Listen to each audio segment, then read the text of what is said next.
So திமுக அரசு இப்போ தொடர்ந்து வந்து இந்த நீட் விஷயத்தை இந்த 5 வருஷமாக கண்டுக்காம இப்போ நாடாளுமன்றத்துலேயும் போயிட்டு இந்த விவகாரத்தை கையில் எடுத்திருக்காங்க. அந்த மாதிரி ஒரு வாக்குறுதி அவங்க தந்திருக்காங்க. அவங்களால முடியாது. 30 மாநிலங்கள் இருக்கு. 16 மாநிலங்கள் இதை கேட்குறாங்க அப்படின்னா இதை மாற்றுவதற்கு ஏதாவது ஒரு வழி. 29 மாநிலங்கள் வாய்மூடி இருக்கும்போது நாம மட்டும் எப்படி இதை மாற்ற முடியும்?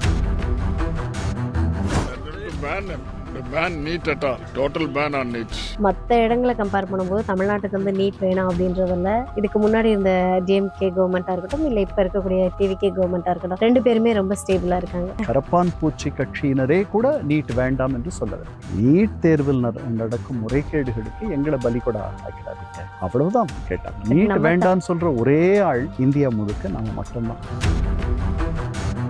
நிறைய பேர் நிறைய ஸ்டூடெண்ட்ஸோடைய கனவுகளை ஸ்பாயில் பண்ணது அப்படின்ற ஒரு விஷயம் இருக்குல்ல. 1 லட்சம் பேருக்கும் இடம் தர முடியாது. மருத்துவ படிப்பை விட ஐஐடியில் போய் சேர்றதுன்றது ரொம்ப. தமிழ்நாட்டில் மட்டும் 78 மருத்துவக் கல்லூரிகள். இதில் ஏதோ தப்பாக இங்கே நடக்குது. அது என்னன்னு எனக்கு தெரியல. ஸ்டாலின் அவர்கள் ஒரு பதிவு போட்டிருந்தாங்க. என்ன அப்படின்னா, கர்நாடகா கூட நேரில் போய் நம்ம பேசுறது அப்படின்றது ஒரு விஷ பரீட்சை. அவங்க அப்பா அதை பலமுறை பண்ணியிருக்காரு, எம்ஜிஆர் பண்ணியிருக்காரு வெற்றிகரமாக.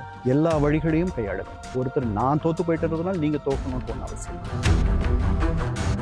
உச்சநீதிமன்றத்தில் இருக்கிற ஒரு விஷயத்தை பத்தி நீங்க நேர போய் பேசுனீங்கன்னா அப்படி இல்லை. உச்சநீதிமன்ற தீர்ப்பை அவங்க மதிக்கலையே 2017. இந்த உச்சநீதிமன்றம் என்ன பெரிய உச்சநீதிமன்றம்? இந்திய ராணுவமா அனுப்பி உங்களுக்கு தண்ணி வாங்கி தரதுக்கு?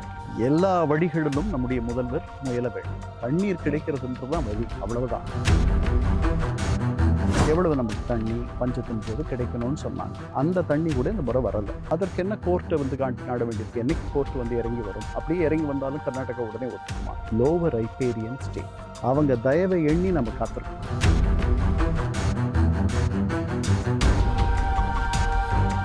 கிரெடிட் கார்டு ஓவர் டியூவா, மல்டிபிள் இஎம்ஐ ஸ்ட்ரெஸ்ஸா?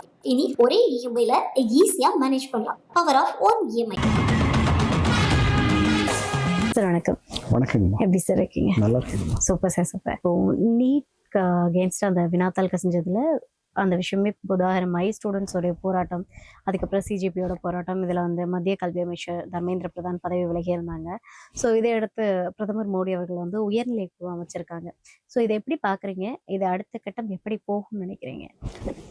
இந்த போராட்டத்தில் இருக்கிற இந்த போராட்டத்திற்கு தேவையான ஆக்சிஜனை எடுத்துட்டாங்க அப்படின்னு தான் நான் நினைக்கிறேன். அவருடைய பதவி விலகல், அமைச்சருடைய பதவி விலகலுக்கு பிறகு இந்த போராட்டத்தினுடைய மைய இலக்கு அப்படின்றது அந்த இலக்கு போயிடுச்சு. இப்போ வந்து நீண்ட கால தீர்வு, இந்த மாதிரி வினாத்தாள் கசிவுகள் நடக்கக்கூடாதுன்றது தான் நம்முடைய நீண்ட கால எண்ணம், ஆசை. இந்த மாதிரி வினாத்தாள் கசிவெல்லாம் வேற இடங்கள்ல நடக்கிறது இல்லை. ஓகே. அமெரிக்கா மாதிரி நாடுகளில் இந்த மாதிரி எல்லாம் நடந்ததாக நான் படிக்கவில்லை. நான் அங்கே படிச்சிருக்கேன். அதெல்லாம் நான் கேள்விப்படாத ஒன்று. அதெல்லாம் இங்கே இந்த மாதிரி வளர்ந்து வரும் நாடுகளில் மட்டும்தான் இந்த மாதிரி நடக்குது. இது மனிதர்களுடைய தேவைகள், அபிலாஷைகள், குறைகள், அதனுடைய வெளிப்பாடு அப்படின்றதான் நம்ம பார்க்குறோம்.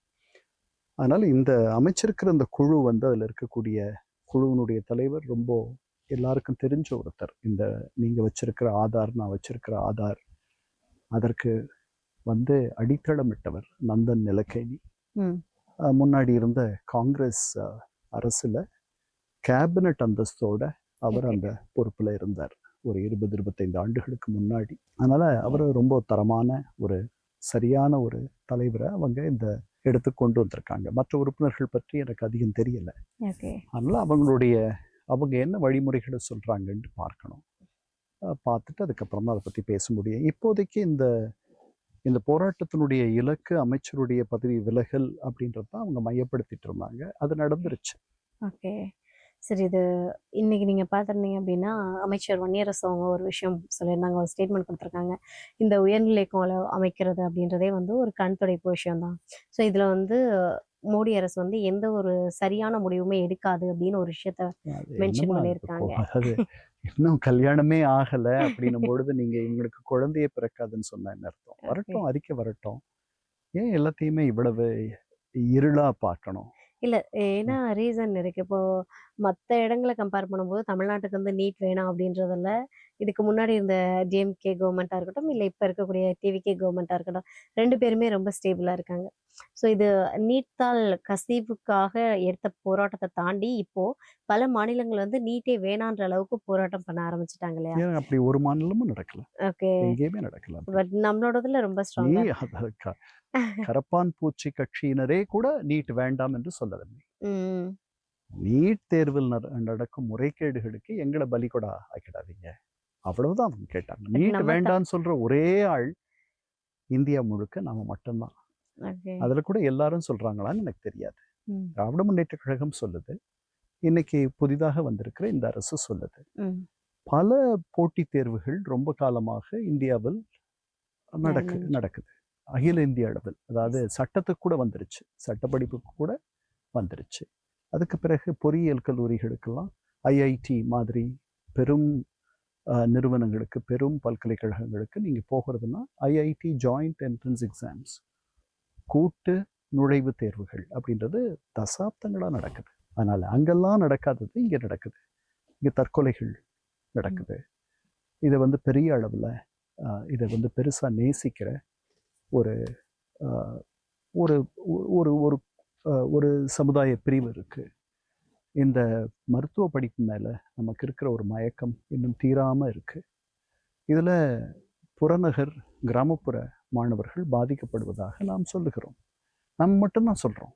கேரளாவில் சொல்லலை, கர்நாடகத்தில் சொல்லலை, தெலுங்கானாவில் சொல்லலை, எதிர்கட்சிகள் ஆளுகின்ற மாநிலங்களே நான் சொல்கிறேன், எல்லாம் சொல்லலை.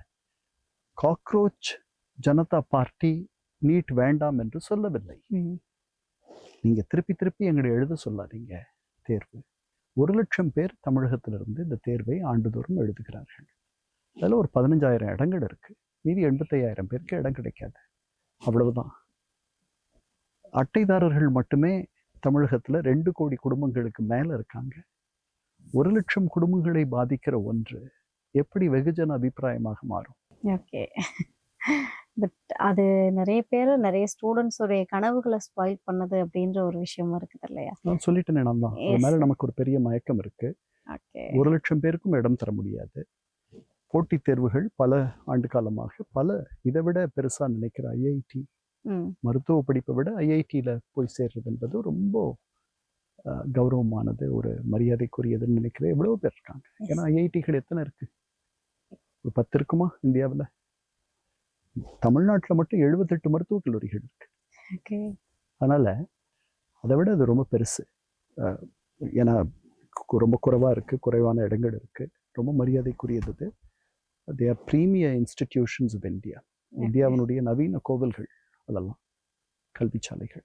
அதனால இதுல ஏதோ தப்பா இங்க நடக்குது. அது என்னன்னு எனக்கு தெரியல. இதுல நீட் வந்து குறைபாடுகள் இல்லாத ஒரு தேர்வுலாம் நான் சொல்லலை. அதுல இருக்க குறைகளை களையணும் அப்படின்னு நான் நினைக்கிறேன்.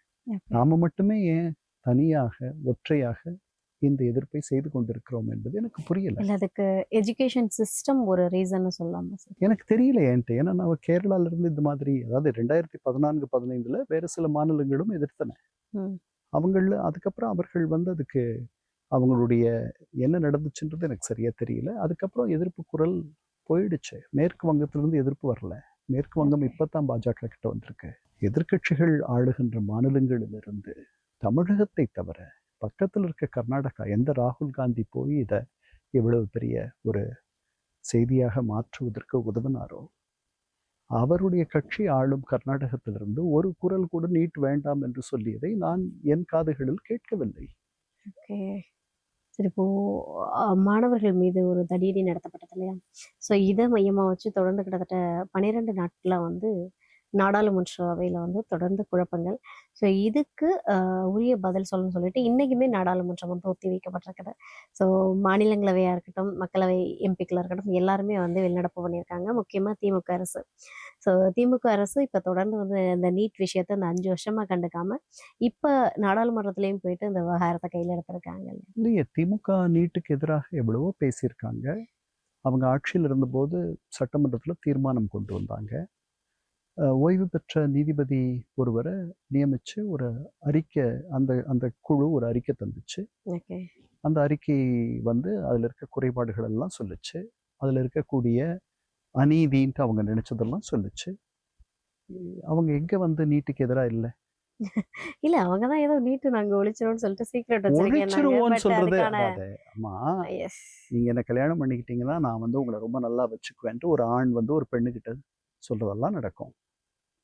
அதுல அந்த ஆணுக்கு அப்படி அந்த மாதிரி ஒரு எண்ணம் இல்லைன்ட்டு இல்லை, அதெல்லாம் பண்ணணும்னு தான் அவர் நினைக்கிறாரு. முடியாத போயிடுது ஆட்சிக்கு வரும்பொழுது. அந்த மாதிரி ஒரு வாக்குறுதி அவங்க தந்திருக்க கூடாது. ஓகே. அவங்களால முடியாதது. ஓகே. எல் 30 மாநிலங்கள் இருக்கு.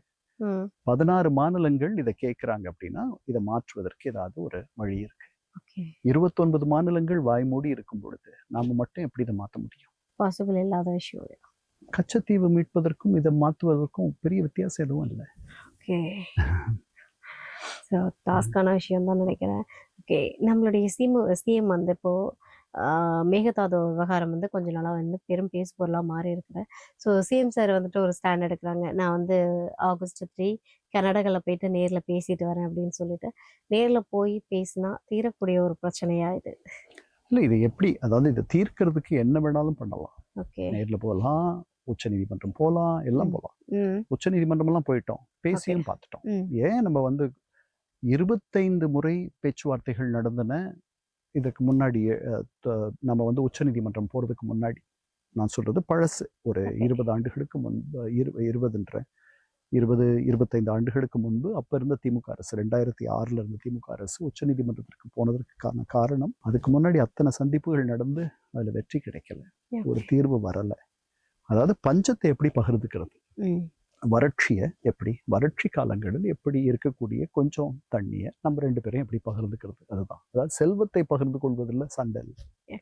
ஏன்னா அங்கே பெருமழை பெஞ்சதுன்னா அவங்க அந்த தண்ணியை தேக்கி வைக்க முடியாது, அவங்க திறந்து விடணும், நமக்கு அனுப்பிடுறாங்க.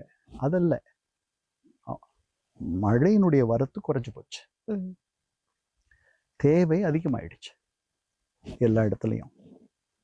நாம தஞ்சை பாசன பகுதியில் பயிரிடுற பாசன பயிர்கள் அத்தனையுமே பெரும் நீர் பயிர்கள்.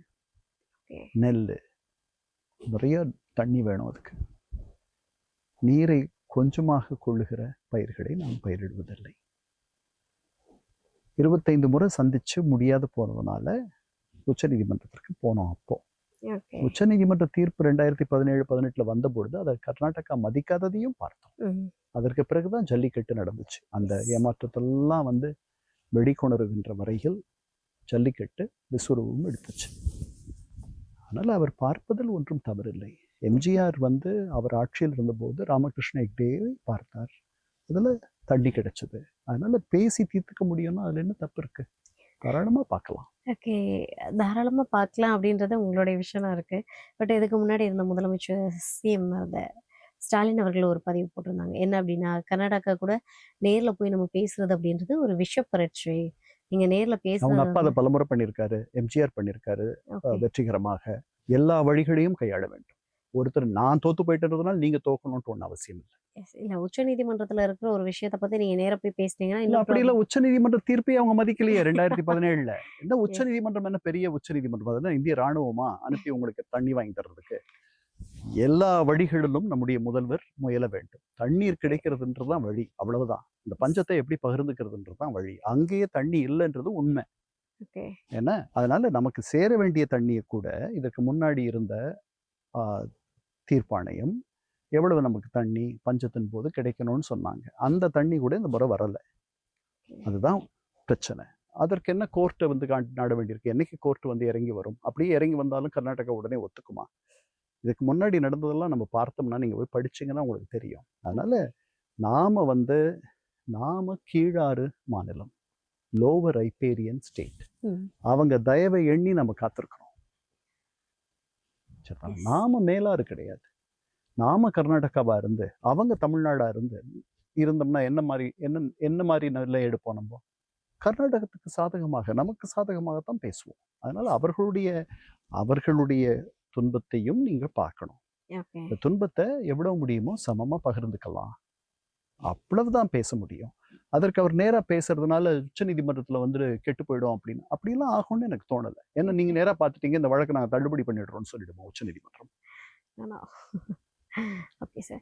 சார் இப்போ விஜய் அவர்கள் சிஎம் ஆனதுக்கு அப்புறமா 707 டாஸ்மார்க் மூடுறோம்னு சொல்லியிருந்தாங்க. பட் இன்னைக்கு நயினார் நாகேந்திரன் அவர்கள் ஒரு அறிக்கை கொடுத்துருக்காங்க. என்ன அப்படின்னா, இந்த 707 டாஸ்மார்க் நீங்க மூடினதா சொல்றீங்க, வேறு இடத்துக்கு நீங்க மாத்திருக்கீங்களா, எந்தெந்த டாஸ்மார்க் நீங்க மூடி இருக்கீங்கன்ற எந்த விவரமுமே ஆர்டிஐல கொடுக்கப்படல. ஸோ அப்போ மூடினீங்களா மூடலையா, அது ஒரு கண் துடைப்பு வேலையான ஒரு கேள்வி எழுப்பியிருக்காரு. இதை எப்படி பாக்குறீங்க? யாருக்கு அது கேட்டிருக்கா? பாஜகவுடைய மாநில தலைவர் நயினார் நாகேந்திரன். மூடினதா சொல்லிட்டாங்க. அவங்க இதுக்கு பதில் சொல்லணும். இந்த அரசு வந்து எங்கெல்லாம் மூடி இருக்காங்க, என்னென்ன கடைகள் அப்படின்றது தெரியப்படுத்தணும். அவர் கேட்பது நியாயம்தான், கேட்கலாம். இந்த அரசு சொல்லணும். ஓகே. ஆர்டிஐல வந்து எந்த அவர் தகவலும் கேட்ட இல்ல. தகவல் இல்லை அப்படின்னா அந்த தகவல் வர அளவுக்கு அவர்கள் தகவல் தரக்கூடிய அளவுக்கு ஒரு நிலையை ஏற்படுத்தணும். மூடலை ஓகே. அப்படின்னா மூடணும். கிரெடிட் கார்டு ஓவர் ஜீவா மல்டிபிள் இஎம்ஐ ஸ்ட்ரெஸ் இனி ஒரே இஎம்ஐல ஈஸியா மேனேஜ் பண்ணலாம். Power of one EMI.